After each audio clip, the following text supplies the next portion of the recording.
Magandang araw sa ating lahat mga kapapsi. Ako po yung magluluto ng ulam namin sa tanghalian mga kapapsi. Napakasimpleng ulam lang ito mga kapapsi, pero para sa akin ay napakasarap na. Ito, hindi po lahat gagawin ko. Yung kalahati niyan, prito, yung kalahati, yung aking recipe. May own version lang nga recipe ito mga kapapsi. Mamaya ipapakita ko sa inyo. Siyempre, magmamarinate muna tayo. Mamarinate muna natin siya dahil para malasa. Yan, lagay tayo ng kunting patis, tuyo, suka, saka kalamansi.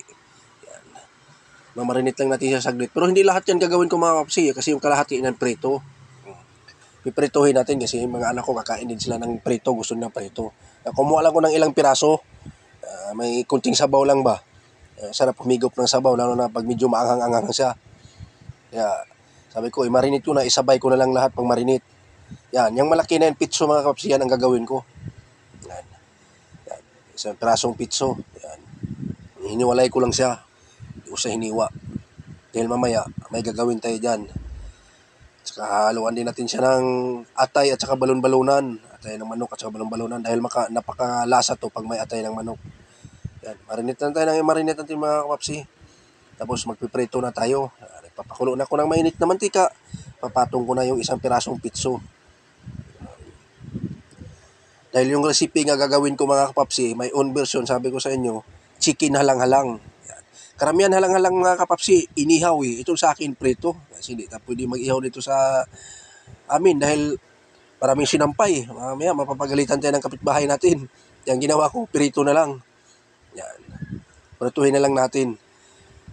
Ano na lang natin kung paano natin sa papasarapin. Pero ang pinaka-original talaga nga halang-halang talaga mga kapapsi, ihaw. Yung sa akin, prito.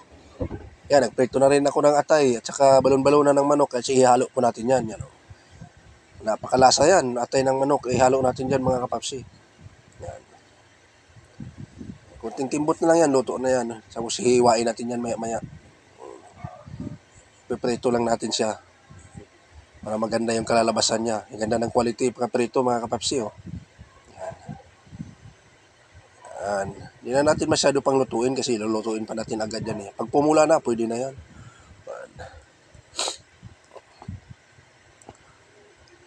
Napakasimpleng ulam lang to mga kapapsi. Natakam lang ako eh.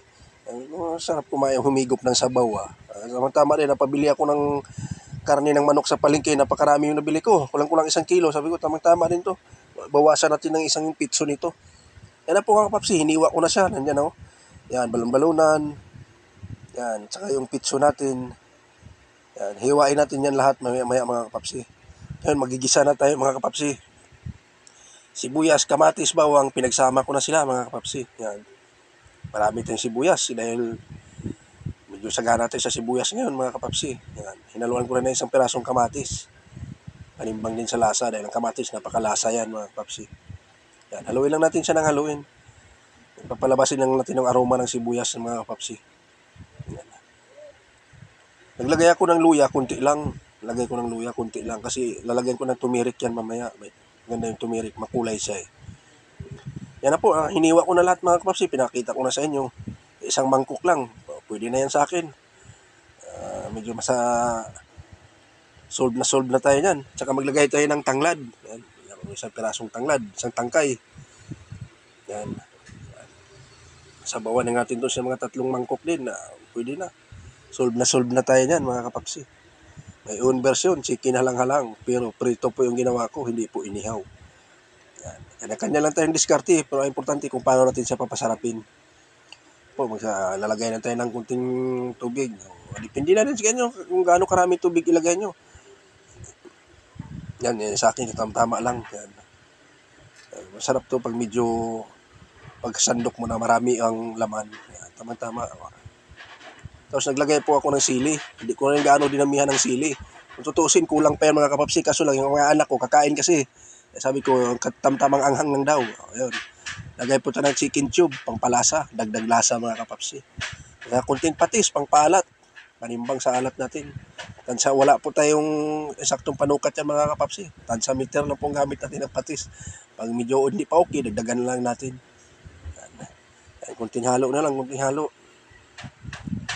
Basin lang natin yung aroma ng ating mga ricados. Yan o. Yan.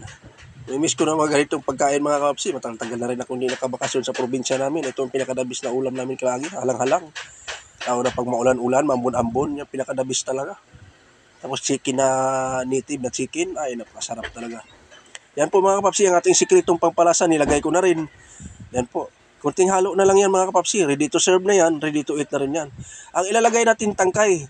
Tangkay ng Baguio Pitsay ang ilagay natin. Pero hindi ko inubos yung pinakita ko kanina marami. Kunti lang kasi ang original kasi nito talaga, pag chicken na lang malunggay. Itong sa akin, sabi ko sa inyo, may own version lang to.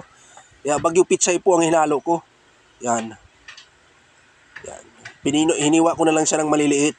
Yan, tsaka yung dahon ng Baguio Pitsay. Kunti lang, pang ano lang natin. Yan. Hindi ko lang siya inubos yung Baguio Pitsay dahil napakarami yun eh.